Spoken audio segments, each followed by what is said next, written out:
नमस्कार साथियों, मैं मनीष आप सबका अपने YouTube चैनल पर हार्दिक स्वागत करता हूं। साथियों, आज के वीडियो में हम लोग इंग्लिश सब्जेक्ट का जो टॉपिक टेंस चल रहा था उसका अगला पार्ट देखेंगे। जैसा कि आप जानते हैं कि हम लोगों ने अभी तक पास्ट इंडेफिनिट टेंस तक कंप्लीट कर लिया है। अगर आपने उन सारी वीडियो को नहीं देखा है तो चैनल को सब्सक्राइब कीजिए और जाकर के प्लेलिस्ट में देख सकते हैं। तो आज की वीडियो में हम लोग सीखेंगे पास्ट कंटिन्यूअस टेंस के सवाल को कैसे सॉल्व किया जाता है। ठीक है दोस्तों, तो आइए बहुत ज्यादा देर न करते हुए वीडियो की शुरुआत करते हैं। तो आज हमारा टॉपिक रहेगा टेंस का past continuous tense. Continuous tense ये हमारा आज का क्या रहेगा, टॉपिक रहेगा। कैसे इसकी पहचान करते हैं, किन शब्दों से हम लोग इसको पहचान सकते हैं और इसको करने का जो तरीका है उसे हम लोग देखेंगे। क्योंकि इसमें हम लोग कितने पार्ट को पढ़ेंगे, इसमें हम लोग 4 सेंटेंस को पढ़ेंगे, अफर्मेटिव, नेगेटिव और इंटरोगेटिव वगैरह पढ़ेंगे। तो इस वजह से सबसे पहले हम जानते हैं कि पास्ट कंटिन्यूअस टेंस होता क्या है, उसके बाद हम लोग आगे की प्रक्रिया देखेंगे। ठीक है दोस्तों, तो सबसे पहले अगर आप पूछा जाता है कि इसकी पहचान क्या है, तो पास्ट कंटिन्यूअस टेंस की पहचान है वाक्यों के अंत में क्या आएगा, रहा था, रही थी या फिर रहे थे। ये सारे शब्द हैं जो पास्ट कंटिन्यूअस टेंस को बताते हैं। यानी किसी भी वाक्य के अंत में अगर आ रहा है कि रहा था, रही थी, रहे थे, यानी कुछ काम हो रहा था पास्ट में, तो उसे हम लोग क्या कहते हैं, पास्ट कंटिन्यूअस टेंस कहते हैं। तो ऐसे हम लोग इसे क्या करेंगे, पहचानना सीख लेंगे। ठीक है दोस्तों, इसके बाद हम लोग देखेंगे कि इसके जो ट्रांसलेशन होते हैं, इसके जो सेंटेंस होते हैं, हिंदी में जो वाक्य होते हैं, उसे हम लोग कैसे सॉल्व करेंगे। तो सबसे पहले आप जानते हैं कि इसका हम लोग पहला सेंटेंस देखते हैं, उसी में हम लोग फार्मूला देखेंगे और एग्जाम्पल के माध्यम से समझेंगे। तो सबसे पहले आप इसका क्या देखेंगे, अफर्मेटिव सेंटेंस। तो इसमें 4 सेंटेंस होते हैं। तो पहला सेंटेंस है अफर्मेटिव सेंटेंस। क्या है, अफर्मेटिव सेंटेंस। अफर्मेटिव सेंटेंस, इसे हिंदी में क्या बोलते हैं, सकारात्मक वाक्य। ये क्या होता है, सकारात्मक वाक्य होता है। ठीक है दोस्तों, तो हम लोग इसको देखेंगे कि अफर्मेटिव सेंटेंस का जो फार्मूला होता है वो क्या होता है। तो सबसे पहले जो फार्मूला बनेगा वो यह बनेगा, क्या, वो बनेगा सब्जेक्ट। किसी भी वाक्य में सब्जेक्ट होगा तो सब्जेक्ट के बाद हमें हेल्पिंग वर्ब चाहिए। सबसे इंपॉर्टेंट तो यही होता है कि किसी भी टेंस में हेल्पिंग वर्ब क्या होती है।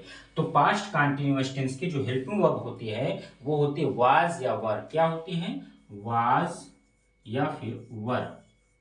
ठीक है, अगर सिंगुलर नंबर होगा तो क्या लगाएंगे, वाज लगाएंगे, और आई होगा तो भी क्या लगाएंगे, वाज लगाएंगे। बाकी सभी के साथ वर का प्रयोग करेंगे। ठीक है, इसके बाद हमें लिखना है वर्ब, यानी मेन वर्ब लिखना है। मेन वर्ब की फर्स्ट फॉर्म रहेगी, लेकिन इसमें क्या लगेगा, आईएनजी लगेगा। या फिर हम कह सकते हैं कि मेन वर्ब की फोर्थ फॉर्म का प्रयोग हुआ, या फिर मेन वर्ब की फर्स्ट फॉर्म में आईएनजी का प्रयोग हुआ। क्योंकि कंटिन्यूअस टेंस में क्या लगाते हैं हम लोग, आईएनजी का प्रयोग करते हैं। तो ये हो गया आपका मेन वर्ब की फर्स्ट फॉर्म में आईएनजी, और इसके बाद अदर वर्ड जो भी होगा वो हम लोग लिख देंगे। ये एक छोटा सा फॉर्मूला है जिसके माध्यम से आप इसे सॉल्व कर सकते हैं। फॉर्मूला को याद नहीं करना है, केवल आप कंसेप्ट को समझिए कि सब्जेक्ट अगर एक वचन है तो हेल्पिंग वर्ब हमें क्या चाहिए, वाज चाहिए। और सब्जेक्ट में अगर आई है तो भी हमें क्या चाहिए, वाज चाहिए। बाकी उसके बाद मेन वर्ब में आईएनजी लगाना है। ठीक है दोस्तों, तो एक एग्जांपल देखते हैं जिससे आपको बहुत ही अच्छी तरीके से समझ में आ जाए। एग्जाम्पल है, राम तुम्हें पढ़ा रहा था। पढ़ा रहा था यानी कोई काम हो रहा था। राम तुम्हें पढ़ा रहा था, ये एक सेंटेंस है जो कि बहुत ही आसान है। सबसे पहले आप क्या करेंगे, सबसे पहले आप टेंस को पहचानेंगे। वाक्य के अंत में था शब्द आता है तो आप जानते हैं कि वो पास्ट टेंस होता है, और था के साथ अगर रहा था आता है तो पास्ट कंटिन्यूअस टेंस होता है। यही पहचान है। इसके बाद हमें सेंटेंस को देखना है कि सेंटेंस जो है वो सिंगुलर नंबर का है, जो सेंटेंस में जो सब्जेक्ट है वो सिंगुलर नंबर है या प्लूरल नंबर है। अगर सब्जेक्ट सिंगुलर नंबर है तो आप क्या लगाएंगे, हेल्पिंग वर्ब वाज का प्रयोग करेंगे। तो आपने देखा कि सेंटेंस में कौन है, राम है। राम किसी का नाम होता है और नाम क्या होता है, सिंगुलर नंबर होता है। तो यहाँ क्या लिखेंगे हम लोग, सब्जेक्ट में राम लिखेंगे। ठीक है, हमारा ये सब्जेक्ट हो गया। इसके बाद हमें यहां से एक चीज लिखनी है, वाज या वर। अभी अभी आपको बताया गया कि एक वचन के साथ क्या लगाएंगे हम लोग, वाज का प्रयोग करेंगे। किसका प्रयोग करेंगे, वाज का प्रयोग करेंगे। तो राम वाज, इसके बाद क्या करना है, मेन वर्ब देखना है। मेन वर्ब यहाँ पे क्या है, काम क्या कर रहा है, राम राम काम कर रहा है पढ़ाने का, पढ़ा रहा था ना। तो पढ़ाने की स्पेलिंग होती है टीच करना। क्या होता है, टीच। तो टीच हमने लिख दिया, ये सिंगुलर फर्स्ट फॉर्म है। इसमें हमें क्या लगाना है, आईएनजी लगाना है। तो क्या बन जाएगा, टीचिंग बन जाएगा। ठीक है, तो राम वाज टीचिंग। अब ऑब्जेक्ट में कौन है, ऑब्जेक्ट में तुम्हें मतलब यू। तो यहाँ पे हम लोग क्या लिख देंगे, यू लिख देंगे और फुल स्टॉप लगा देंगे। ठीक है दोस्तों, तो ये रहा आपका सेंटेंस, राम तुम्हें पढ़ा रहा था। तो राम लिख दिया, राम वाज टीचिंग यू।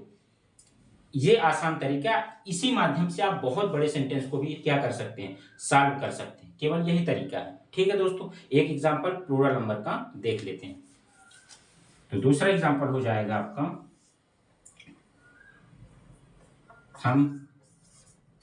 हम अपना कमरा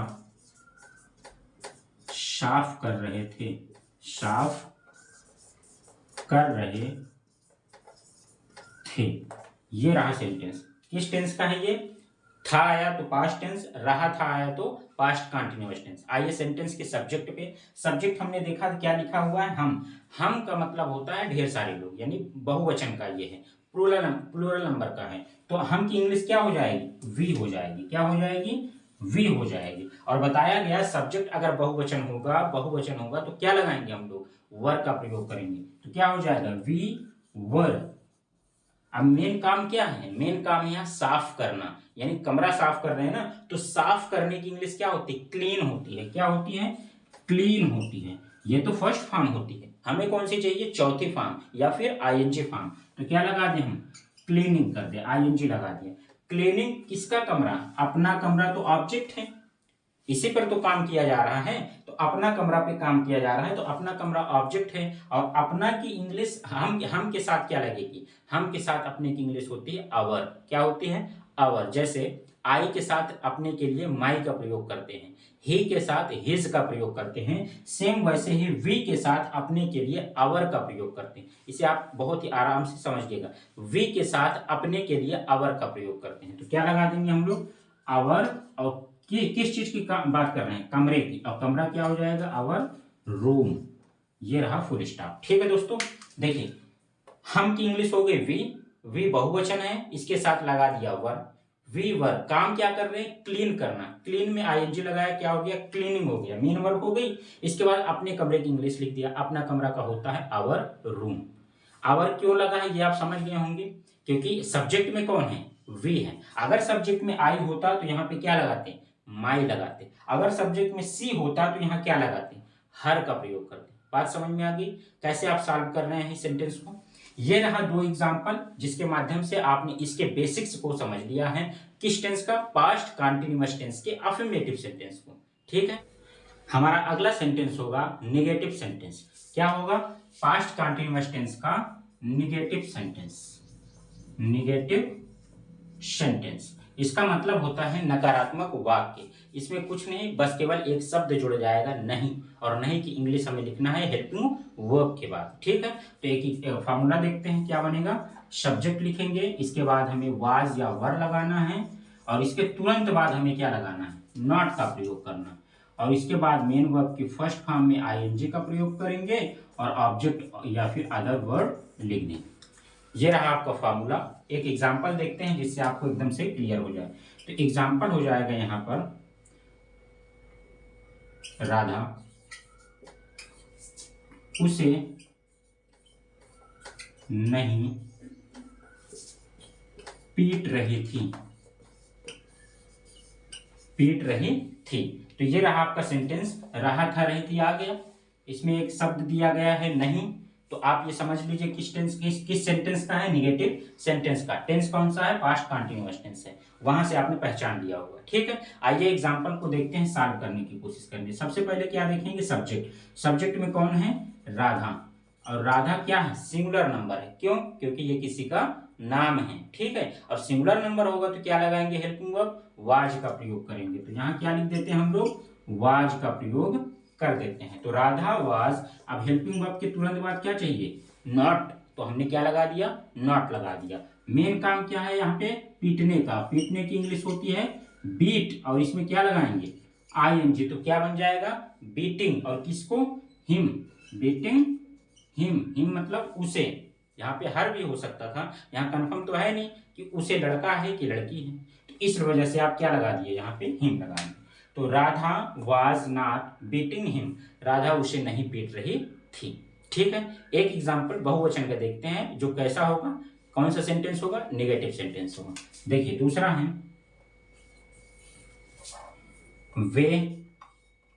वे हमें यहाँ नहीं बुला रहे थे, नहीं बुला रहे थे। देखिए नहीं शब्द आ गया, रहा था रही थी आ गया। आपने पहचाना यहाँ से पास्ट कंटीन्यूअस टेंस, यहाँ से देखा सेंटेंस कैसा, नेगेटिव सेंटेंस। सब्जेक्ट पे आते हैं तो सब्जेक्ट देखते हैं, वे मतलब ढेर सारे लोग हैं, बहुवचन है। इंग्लिश, इसकी इंग्लिश हो जाएगी दे। वे की इंग्लिश क्या होती है, दे। और इसके बाद हमें क्या लगाना है, इसके बाद हमें लगाना है वर। क्यों लगाएंगे आप समझ गए होंगे, दे वर नॉट। इतनी चीजें समझने में कोई दिक्कत नहीं। सब्जेक्ट लिखा, हेल्पिंग वर्ब लगाया, नेगेटिव सेंटेंस का नॉट लगा दिया। मेन काम क्या है, बुलाने का। बुलाने की इंग्लिश क्या होती है, कॉल होती है, इसमें क्या लगा दिया, कॉलिंग। और किसको, कॉलिंग हेयर, अच्छा कॉलिंग अस, अस रहेगा हमें की इंग्लिश। और कहाँ की बात कर रहा है, हेयर की बात कर रहे हैं, यहाँ की बात कर रहे हैं। तो they were not calling us here. Us क्यों लगा, क्योंकि अस की इंग्लिश के हिंदी क्या होती है, हमें या हमको, ठीक है। तो ये रहा आपका दो सेंटेंस, जो एक जो है एक वचन का है, एक बहुवचन का है। और कैसा सेंटेंस है, नेगेटिव सेंटेंस है। कौन सा टेंस है, तो पास्ट कंटीन्यूअस टेंस है। ऐसे उम्मीद करते हैं कि आपको पास्ट कंटीन्यूअस के दो सेंटेंस, अफर्मेटिव सेंटेंस और नेगेटिव सेंटेंस बहुत ही अच्छी तरीके से समझ में आ गया होगा। अगर आपको वीडियो अच्छी लगती है तो आप वीडियो को लाइक कीजिए, कमेंट कीजिए और अपने दोस्तों तक शेयर कीजिए। आपने अगर इस चैनल को सब्सक्राइब नहीं किया है तो सबसे पहले सब्सक्राइब कर लीजिए, क्योंकि यहाँ पर आपको स्टैटिक जीके, हिस्ट्री और इंग्लिश से संबंधित विभिन्न प्रकार की वीडियो प्रोवाइड की जाती हैं। अगर आपने चैनल के प्लेलिस्ट को नहीं सर्च किया है तो आप जाकर के चैनल के प्लेलिस्ट में तमाम सारी वीडियो देख सकते हैं। दोस्तों ऐसे ही आप अपना प्यार बनाए रहिए। बहुत बहुत धन्यवाद। Thank you so much. Best of luck.